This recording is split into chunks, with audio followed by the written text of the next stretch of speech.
है, जो पा के उन्हीं में गली जाए वही पागल है। क्या भाई, शबरी मैया पगला गई, बार बार पांव पकड़ती हैं, प्रणाम करती हैं। गुरु जी ने कहा था पांव पखारना, पांव पखारी, बिछाई, फल लेकर आई, भगवान पाए। और उसके बाद शबरी कहती प्रभु हम तो पढ़े लिखे नहीं है नाथ, के ही विधि स्तुति करऊं तुम्हारी, अधम जाति में जड़मति भारी। मैया बोली प्रभु मैं कैसे स्तुति करूं, समझ में बात नहीं आती, मैं पढ़ी लिखी नहीं हूं। और मैं आपसे कहूं आप इस भ्रम से बाहर निकलिएगा कि भगवान केवल संस्कृत समझते हैं। ना ना, भगवान दुनिया की हर भाषा समझते हैं। वो तेलुगु भी समझते हैं, कन्नड़ भी समझते हैं, भोजपुरियो समझते हैं, बंगाली समझते हैं, अंग्रेजी समझते हैं, उर्दू समझते हैं, उड़िया समझते हैं। अरे भगवान तो बिना बोले भी समझते हैं।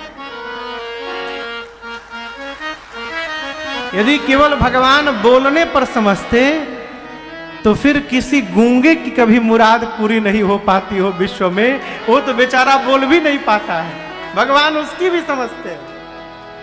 इसलिए जो भाषा आपको आवे उस भाषा में भगवान से बतियाइए, लेकिन बात करिए। भगवान को मूर्ति न समझिए, उनको भगवान समझिए। एक व्यक्ति अपने गुरु जी के पास गया, भैया सरकार, गुरु जी के पास जाकर उसने कहा गुरुदेव हम भक्ति प्रारंभ करना चाहते हैं, भजन प्रारंभ करना चाहते हैं, कैसे करें? गुरु जी ने पूछा ये बताओ घर में कितने लोग हैं? बोला 4 लोग। कौन कौन? मैं, मेरी पत्नी, मेरा बेटा और मेरी बेटी। घर में कितने लोगों का भोजन बनता है? 4 लोगों का। गुरु जी बोले कल से 5 लोगों का बनाना प्रारंभ करो। बोले गुरुदेव 5वां कौन? बोले तुम, तुम्हारी पत्नी, तुम्हारा बेटा, तुम्हारी बेटी और 5वें तुम्हारे घर के भगवान। उनको मूर्ति न मानो, उनका घर का सदस्य मानो। 5 लोगों का भोजन बनाओ। आज तक घर में 4 लोगों का जन्मदिन मनाते थे, अब आने वाले वर्ष में 5 लोगों का जन्मदिन मनाना प्रारंभ करो। अपने जैसा भगवान घर के, अपने जैसा व्यवहार अपने घर के भगवान के साथ जब प्रारंभ हो जाए, समझिए हमारे जीवन की भक्ति प्रारंभ हो गई। अगरबत्ती दिखाना भक्ति नहीं है, ये कोरम मन बना लिया है हम लोगों ने। भगवान के साथ अपने जैसा व्यवहार करिए। भगवान श्री कृष्ण युधिष्ठिर जी के घर में, पांडवों घर में भोजन कर रहे थे। नारद जी बोले अरे भगवान आए हैं, भगवान। भगवान बोले भगवान मत बोलो, मैं मेहमान बन के बैठा हूं नारद जी। यदि ये पांडव हमको भगवान मान लेंगे तो जैसे भगवान के सामने भोग की थाली रखने के बाद कोई दोबारा पूछने नहीं जाता कि प्रभु गरम पूड़ी लेके आई एगो और पनीर वाली सब्जी लाए प्रभु, जैसे कोई थाली रखकर दोबारा नहीं जाता, ये भगवान जान जाएंगे तो हमको भी पूछने आएंगे नहीं। मेहमान बन के बैठा हूं तो गरम गरम पूड़ी आ रही है सामने थाली में। ये प्रसंग कहता है भगवान को भगवान न मानिए, भगवान को अपन मेहमान मानिए और रोज पुकारिए। अरे शबरी के मेहमान पधारो, शबरी के मेहमान पधारो, शबरी के मेहमान। प्रभु आइए, प्रभु आइए। है शबरी जी ने कहा प्रभु मैं पढ़ी लिखी नहीं हूं, कैसे स्तुति करूं? भगवान बोले आप नहीं पढ़ी हैं, हम पढ़े लिखे हैं। और एक बात कहें शबरी जी, हम ऐसा कोई संबंध मन में नहीं करते हैं कि कौन पढ़ा है कि कौन नहीं पढ़ा है। राम जी कहते हैं जाति, जाति से, पात से, कुल से, धर्म से, बड़ाई से, धन से, बल से, परिजन से, गुण से और चतुराई से, इन सबसे कोई मनुष्य श्रेष्ठ हो जाए, जाति में श्रेष्ठ, पात में श्रेष्ठ, धनवान, बलवान, खूब आलीशान महल, परिवार दिव्य, गुणवान हो, चतुर हो, धार्मिक हो, सब हो, राम जी कहते हैं उसके पास मेरी भक्ति यदि न हो तो वो मनुष्य उसी प्रकार है जिस प्रकार बिना पानी का बादल होता है, किसी काम का नहीं, बिनु जल बारिद देखिए जैसा। मैं तो केवल एक भक्ति का संबंध मानता हूं और आप में शबरी एक नहीं, आप में नवों की नवों भक्ति है। शबरी मैया बोली प्रभु मेरे में है, भगवान बोले तुम्हारे में है, मैं बताता हूं, ध्यान से देख सुनकर मिलाती जाओ, तुम्हारे में है कि नहीं। प्रथमा भक्त हेरा गई का हो, हेरा ही नहीं है ना, आजा तो ठीक, हम समझे कैमरा दिखाने ला रहे हैं, हेरा गई है, ठीक है।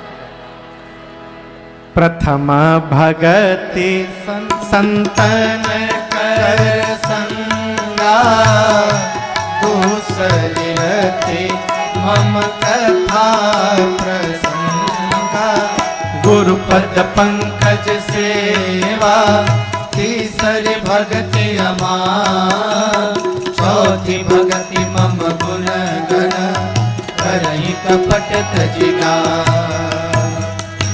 मंत्र जाप मम दृढ़ विश्वासा, पंचम भजन सुवेद प्रकाशा, छठ दमशीला विरत बहु कर्मा, निरत निरंतर सजन धर्मा, सातम सम मोहि मय जग देखा, मोके संत अधिक करि लेखा, आठव जथा लाभ संतोषा, सपने हुनहि देखहि पर दोषा, नवम सरल सब सन छलहीना, मम भरोस ये हर्ष न देना, नवम सरल सब सन छलहीना, मम भरोस ये हर्ष न देना। पहली भक्ति जीवन में संत का संग, पहली भक्ति। दूसरी जो आप कर रहे हैं भगवान की कथा में प्रेम हो जाना, ये दूसरी भक्ति है। आप सब दूसरी भक्ति से भरे हुए हैं। यहां हजारों लोग मैं देख रहा हूं, पिछले 8 दिनों से हजारों लोग 4-4 घंटा खड़े होकर कथा सुन रहे हैं। यदि इनके भीतर ये भक्ति न होती तो यहां कदापि खड़ा ना होते। 4-4 घंटे हजारों लोग खड़े हैं चारों तरफ, ये भक्ति है इनकी। मान रहित होकर गुरु की सेवा करना, ये तीसरी भक्ति। कपट छोड़ के भगवान का गुणगान करना, ये चौथी भक्ति। भगवान का मंत्र का जप और भगवान में दृढ़ विश्वास, ये पांचवी भक्ति है। दृढ़ विश्वास होकबे करिए, दृढ़ विश्वास। यही विश्वास भगवान को प्रकट कराता है दृढ़ विश्वास। पांचवी भक्ति, जीवन में सज्जनता शीलता पूर्वक अपने कर्तव्य का पालन करना, यह छठवीं भक्ति। सबको एक समान देखना, संत का सम्मान भगवान से अधिक करना, ये सातवीं भक्ति। धर्म पूर्वक जितना प्राप्त हो रहा है उसी में संतुष्ट रहना और सपने में भी किसी की निंदा न करना, ये आठवीं भक्ति। और जीवन में सहज और सरल हो जाना, राम जी के भरोसे हो जाना, ये नवी भक्ति है। और राम जी कहते हैं शबरी आप में नवों की नवों भक्ति है। सीता जी के बारे में जानती हो? शबरी मैया बोली प्रभु जान के भी पूछ रहे हैं। मेरे गुरु जी ने कहा था जब राम जी पूछें तो कह देना कि राम जी पंपा सरोवर जाइए, वहां सुग्रीव जी से मित्रता करिए, आगे का सब काम सुग्रीव जी संभालेंगे। शबरी मैया भगवान के रूप को हृदय में धारण करके योगाग्नि को प्रज्वलित करा के अपने को भस्म किया है। शबरी मैया का तेज भगवान के पद में प्रवेश किया है। भगवान पंपा सरोवर गए, यहाँ पर नारद जी आए हैं। राम नाम सभी नामों में श्रेष्ठ हो वरदान मांगकर संतों का लक्षण पूछ कर गए। भगवान पंपा सरोवर से आगे बढ़े और ऋष्यमुख पर्वत पहुंचे हैं। कौन से पर्वत पहुंचे? उसका नाम था ऋष्यमुख। और इसी पर्वत के चोटी पर सुग्रीव जी महाराज हैं, स्वघोषित राजा। अपने को राजा घोषित कर चुके हैं, हम राजा हैं। राजा कौन है? बाली। आपन मंत्रिमंडल बना के पहाड़ के ऊपर बैठे हैं। राम लक्ष्मण जी को आते देखे डरी गए। देखे हाथ में धनुष बाण, कहीं हमारा भाई बाली मारने के लिए तो नहीं भेजा इन दो वीर पुरुषों को। हनुमान जी को बुलाए। तुरंत कथा में पहली बार बजरंग बली आ रहे हैं आज।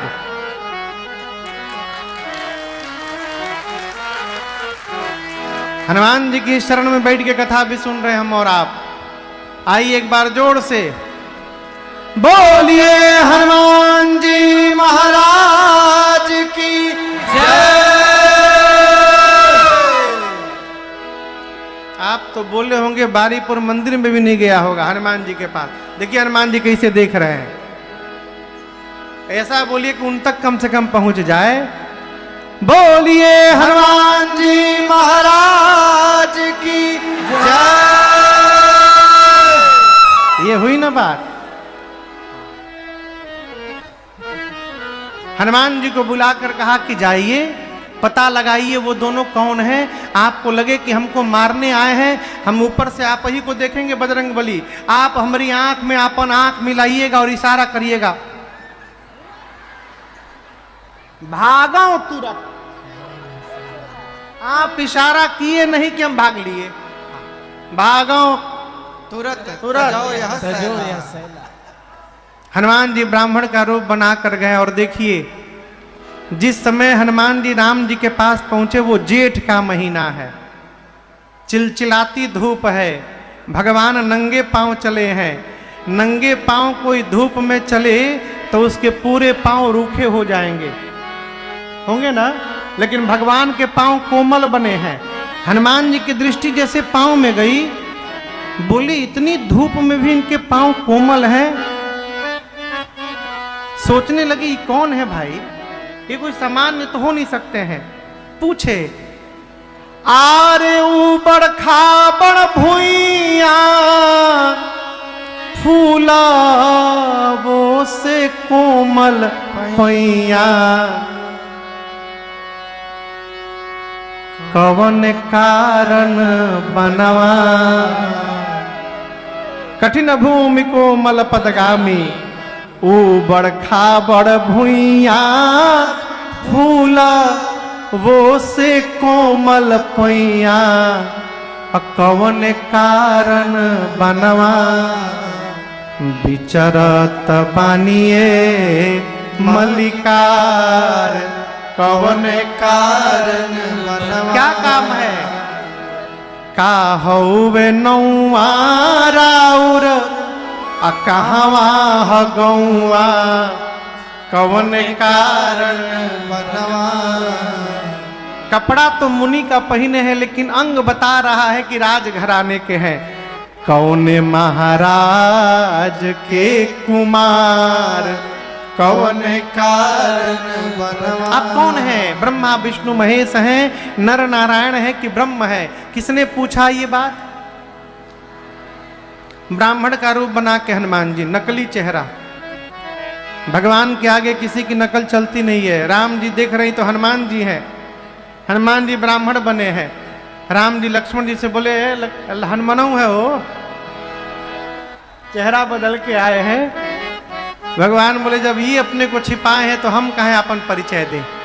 बोले हे ब्राह्मण देवता, रहुआ जौन जौन कहता नहीं हमनी को में से केहू ना हो जा है।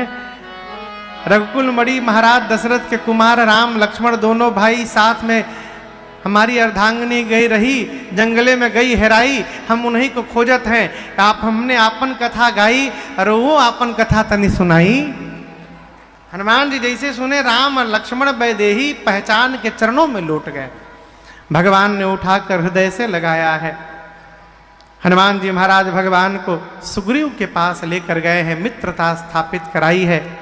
और इस प्रसंग को बीच में मैंने आपसे निवेदन किया 2 बार। सुग्रीव को भगवान ने किष्किंधा का राजा बनाया, बाली को गति प्रदान करके। बाली को गति क्यों दिया? देखिए, बाली इंद्र बाली के रूप में अवतार लिए हैं। इंद्र देवताओं के राजा, राम जी के कार्य में सहायता करने के लिए। और यहां आकर बाली भगवान के शत्रुते से दोस्ती कर लिए, रावण से। रावण का दोस्त बन गए ना बाली, इसलिए भगवान ने गति दी। सुग्रीव को कहा कि तुम राजा बन के राजपाट संभालो, मैं इस प्रवर्षण पर्वत पर चतुर्मास बिता रहा हूं, लेकिन इसी चतुर्मास में सुग्रीव तुम मेरा काम करना, सीता जी का पता लगाना। और यहां दर्शन करिए, भगवान चतुर्मास बिताने गए, पूरा चतुर्मास बीत गया और सुग्रीव भगवाने को भुलाई गया। इसलिए हमारे पूज्य महाराज श्री कहते हैं, राजन भगवान से ये कहते रहना प्रभु कि जीवन में कोई अभाव बना के रखिएगा नाथ, क्योंकि अभाव जब तक बना रहेगा तब तक भगवान को याद करने का स्वभाव भी बना रहेगा, भगवान याद आते रहेंगे। अभाव खत्म हुआ, भगवानों भुलाई जाते, याद आओ थे क्या भगवान है? भगवान को आया आवेश, बोले मार दूंगा कल। लक्ष्मण जी बोले कल नहीं भैया, आज हुए, हम जाते हैं मार के आते हैं। भगवान बोले मारना मत, जाओ केवल पकड़ के लाओ। सुग्रीव जी को पकड़ के लक्ष्मण जी लाए। सुग्रीव जी ने क्षमा याचना की। भगवान ने कहो चलो क्षमा की, अब उपाय करो जिससे सीता जी मिले। कपियों को बुलाकर कहा पूरब जाइए, पश्चिम जाइए, उत्तर जाइए, सीता जी का पता लगाइए। 1 महीने में आना है और जो खाली हाथ लौटेगा मेरे हाथों मार दिया जाएगा। कपियों के जाने के बाद जो मुख्य सेनापति थे, हनुमान जी, जामवंत जी, गौ गवाक्ष, द्विविद मयंद, सठ निसठ, इनको बुलाकर सुग्रीव जी ने कहा दक्षिण दिशा में जाइए, सीता जी का पता लगाइए, लेकिन शर्तें यहां भी हैं, आपको भी 1 महीने में आना है, खाली हाथ आएंगे तो मेरे हाथों मार दिए जाएंगे। सारे कपि प्रणाम करके जाने लगे और सबसे पीछे पाछे पवन तनय सिरुनावा, जान काज प्रभु निकट बोलावा, पर साहसी सरोरुह पानी, कर मुद्रिका दीन जन जाई, बहु प्रकार सीतहि समुझाए हो, कहि बल बिरह बेग तुम आए हो, बहु प्रकार सीतहि समुझाए हो, कहि बल बिरह बेग तुम आए हो। सबसे पीछे जब श्री हनुमान जी ने प्रणाम किया तो भगवान बोले इधर आइए। हनुमान जी के सिर पे हाथ रखा और भगवान ने संध्या वाली मुद्रिका निकाल कर देकर कहा सीता को अनेक प्रकार से समझाइएगा और मेरा विरह बल बताकर शीघ्र वापस आइएगा। किसको कहा? क्यों? भगवान जानते हैं कि जा भले सब रहे हो, लेकिन काम तो हमारा हनुमान ही करके हमारे पास लौटेंगे, इसलिए भगवान ने हनुमान जी को बुला कर दिया। हनुमान जी सभी कपियों को लेकर गए, स्वयं प्रभा जी से मिले गुफा में, और स्वयं प्रभा जी ने अपनी तपस्या के बल से समस्त कपियों को समुद्र के किनारे भेज दिया है। समुद्र तट पर आते अंगद रोने लगे। अब कहां जाए, रास्ता बंद, सामने पानी में जाएंगे डूब के मर जाएंगे, पीछे सुग्रीव मारेंगे। निर्णय किया न डूब के मरेंगे न सुग्रीव के हाथों, जब तक सीता जी मिलेंगी नहीं हम लोग यहीं बैठे रहेंगे। सारे कपि समुद्र के किनारे बैठ गए। जामन जी समझाने लगे राम जी भगवान है, भगवान का कार्य भगवान करेंगे, चिंता न करिए अंगद जी, अवश्य कोई मार्ग मिलेगा। ठीक वहीं ऊपर गुफा में जटायु जी के एक भाई है संपाति जी बैठे थे। उनके पंख नहीं है, इसीलिए कहीं जाते नहीं और कई दिनों से भूखे हैं। नीचे देखे इतने बानर तो तुरंत बोले धन्यवाद ब्रह्मा जी, बहुत दिनों से भूखा था मैं, इतने सारे बानरों को भेज दिया आपने मेरे सामने, आज सबको खा जाऊंगा। अंगद बोले प्रभु अभी अभी हम लोगों ने निर्णय किया ना पानी में मरेंगे ना सुग्रीव के हाथों मरेंगे, तब तक आपने यही मारने की व्यवस्था बना दी। एक ये गिद्ध है और एक जटायु जी गिद्ध थे जिन्होंने राम कार्य में प्राण त्याग दिया। संपाति बोले जटायु मेरे भाई थे, क्या हुआ मेरे भाई को? जामवंत जी ने पूरी बात सुनाई। कपियों के सहायता से जाकर समुद्र जल से संपाति ने भाई को तर्पण किया है, तिलांजलि दी है, अपनी कथा सुनाई। हम दोनों भाई एक बार सूर्य की ओर बढ़ने लगे, तेज किरणों से पंख जलने लगा तो जटायु नीचे आ गए, मैं और पास गया, मेरे दोनों पंख जल गए, मैं धरती पर गिर गया। तब एक चंद्रमा नाम के मुनि ने कहा कि त्रेता में जब राम जी के दूत सीता जी का पता लगाने जाएंगे, उन दूतों का परिचय मिलते आपको नवीन पंख निकल जाएगा और तब आप सीता जी का पता बताइएगा। जैसे संपाति जी ने कहा, जटायु जी बोले, जामवंत जी बोले हम ही लोग वो दूत हैं राम जी के। और जैसे परिचय मिला, संपाति के शरीर में नवीन नया पंख निकल गया। पंख फुला के संपाति लगे नाचने वहीं पर। बोले अभी पता बताता हूं आपको, मैं देखा हूं तुम नाही गे दृष्टि अपार, बूढ़ भयऊ नत करते कछुक सहाय तुम्हार। संपाति जी बोले समुद्र में 100 योजन दूर त्रिकूट पर लंका नगरी में अशोक वाटिका के भीतर अशोक वृक्ष के नीचे वो सीता जी बैठी मुझे दिख रही हैं। मैं बूढ़ा हो गया हूं, नहीं तो और सहायता आप लोग की जरूर करता। एक काम और कर सकता हूं, आप लोगों में से जो 100 योजन की छलांग लगाने की शक्ति रखता है वही राम जी का कार्य पूर्ण करके यहां पर लौटेगा। कितने योजन की? 100 योजन। 100 योजन बुझाता? एक योजन में 12 किलोमीटर, तो 100 योजन में 1200 किलोमीटर। देवरिया से 1200 किलोमीटर दूर कौन सा शहर होगा? हाँ? उज्जैन 1200 किलोमीटर। अब सोचिए यहां जंप मारे तो उज्जैन जाके उतरे, इतनी लंबी छलांग जो लगाएगा। संपाति जी तो बोल के चले गए, ऐ सारे कपि आपस में सोचने लगे कौन जाएगा हो, के जाए। एक कपि ने कहा कि हम तो एक बार 20 योजन मार दिए थे। दूसरे के को हिम्मत आया, तुम 20 तो हम 40। तब एक कपि और जोश में आया, जामुन जी हमारे 50 लिखिए, हम 50 योजन जा सकते हैं, 50 योजन। जामुन जी देखे सब धीरे धीरे बढ़ने लगे, बोले शाबाश 50% वाला वीर मिल गया यहाँ पर, 50 योजन। और कोई वीर है जो आगे जा सकता है? एक कपि बोला 70 योजन चला जाऊंगा। बोले बहुत सुंदर, क्या बात, हाथ ताली ताली बजाइए इनके लिए। 70 योजन, 70 के आगे कोई वीर है? एक कपि एकदम हाँ जल्दी बोला, कितना हिम्मत बांध के बोला 90 योजन चला जाऊंगा। बोले बस बस बस पहुंचने वाले हो, और थोड़ा हिम्मत बढ़ाओ। 90 के आगे 100 योजन, कौन वीर जाएगा 100 योजन? अब कोई सांस नहीं ले रहा है। और 90 वाला एकदम कहिए तो उड़ जाऊं। अरे रुको 2 मिनट रुक जा, कहां उड़ जाऊं? 90 नहीं 99 जाओगे, पानी में डूब जाओगे। आप लोग अपने आप को युवा कहते हैं, शर्म नहीं आती? मैं बूढ़ा हो गया, शरीर में पहले के समान बल नहीं रहा मेरे।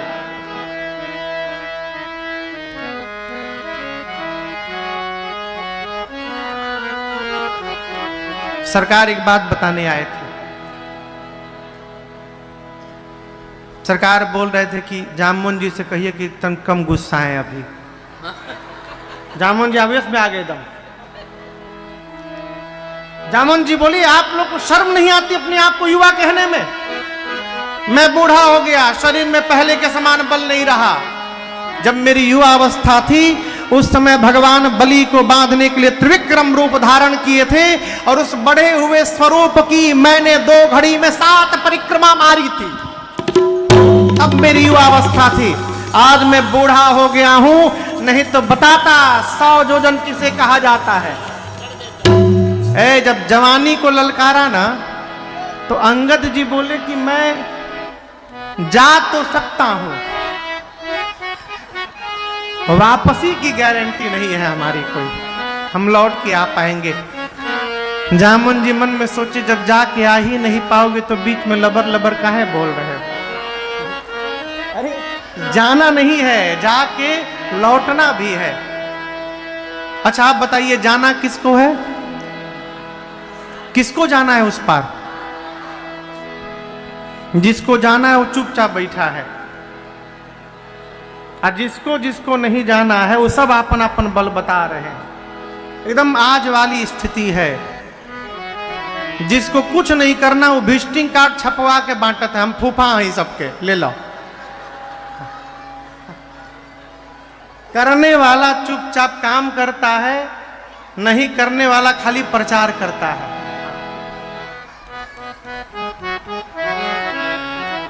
जामुन जी बोले अरे बजरंग बली कहाँ है भाई, सब तो अपन अपन बल बता लिए।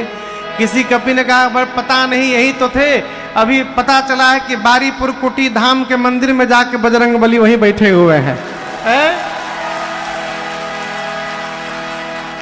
श्री जामवंत जी सबको लेकर गए, देखे हनुमान जी महाराज खूब प्रेम से आंख बंद करके राम सिया राम जय जय राम, राम सिया राम जय जय राम, राम सिया राम जय जय राम, राम सिया राम जय जय राम। कहे रेच पति सुनु हनुमाना, कहे रेच पति सुनु हनुमाना, का चुप साधि रहो बलवाना, का चुप साधि रहो बलवाना। पवन तनय बल पवन समाना, पवन तनय बल पवन समाना। बुद्धि विवेक विज्ञान निधाना, बुद्धि विवेक विज्ञान निधाना। श्री जामवंत जी बोले हे बजरंग बली आप क्यों मौन बैठे हैं? पवन पुत्र हैं आप, पवन के समान आपका बल है और वेग है, आप उस पार जा सकते हैं। कहिए जाएंगे ना आप? हनुमान जी महाराज राम सिया राम जय जय राम, राम सिया राम जय जय राम, राम सिया राम जय जय राम, राम सिया राम जय जय राम। कवन सुकाज कठिन जग माही, कवन सुकाज कठिन जग माही। जो नहीं होई तात तुम पाही, जो नहीं होई तात तुम पाही। जामुन जी बोले संसार का कौन सा ऐसा कार्य है जो आप नहीं कर सकते हैं हनुमान जी? आप कर तुम अन्यथा कर तुम, आप कुछ भी कर सकते हैं। कहिए जाएंगे ना उस पार आप? हनुमान जी महाराज राम सिया राम जय जय राम, राम सिया राम जय जय राम, राम सिया राम जय जय राम, राम सिया राम जय जय राम। जामवंत जी बोले कीर्तन करने के लिए आप आए हैं, ये कीर्तन करने का टाइम है। आपका अवतार क्यों हुआ है आपको याद है कुछ? हनुमान जी बोले कुछ नहीं याद है। जामुन जी स्मरण दिलाते हैं हनुमान जी को, राम काज लगिता अवतारा, सुनता ही भया पर्वताकारा, राम काज लगिता अवतारा, सुनता ही भया पर्वताकारा। जामवंत जी बोले आपका अवतार केवल और केवल राम कार्य के लिए हुआ है। हनुमान जी सुने राम काज लगी मम अवतारा, सुनता ही भया पर्वताकारा। हनुमान जी महाराज लगे बढ़ने, बढ़ते बढ़ते हनुमान जी विराट पर्वत का रूप धारण कर लिए। सारे कपि ऐसे देखने लगे, हनुमान जी सिंह की आवाज में दहाड़ने लगे। बोले जामवंत जी आपने कहा कोई पार नहीं कर पाया है, मैं पार नहीं करूंगा, खेल खेल में लांघ जाऊंगा समुद्र को।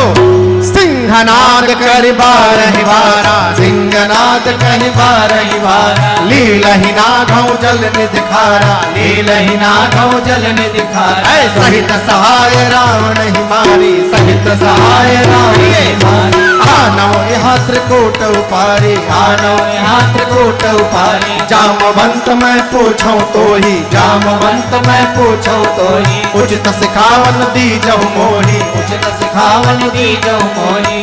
हनुमान जी विराट रूप में आ गए, बोले खेल खेल में लांग जाऊंगा पकड़ के रावण को मसल के आज ही समाप्त कर दूंगा, नहीं तो कहिए रावण को उसकी सेना के साथ पकड़ के मार डालूं, नहीं तो कहिए पूरी लंका को त्रिकूट पर्वत के साथ हाथों में उठाकर आपके सन्मुख लाकर रख दूं। क्या करूं? तुरंत बताइए क्या करूं? रावण को मारूं, रावण सेना को मारूं कि लंका को लाऊं?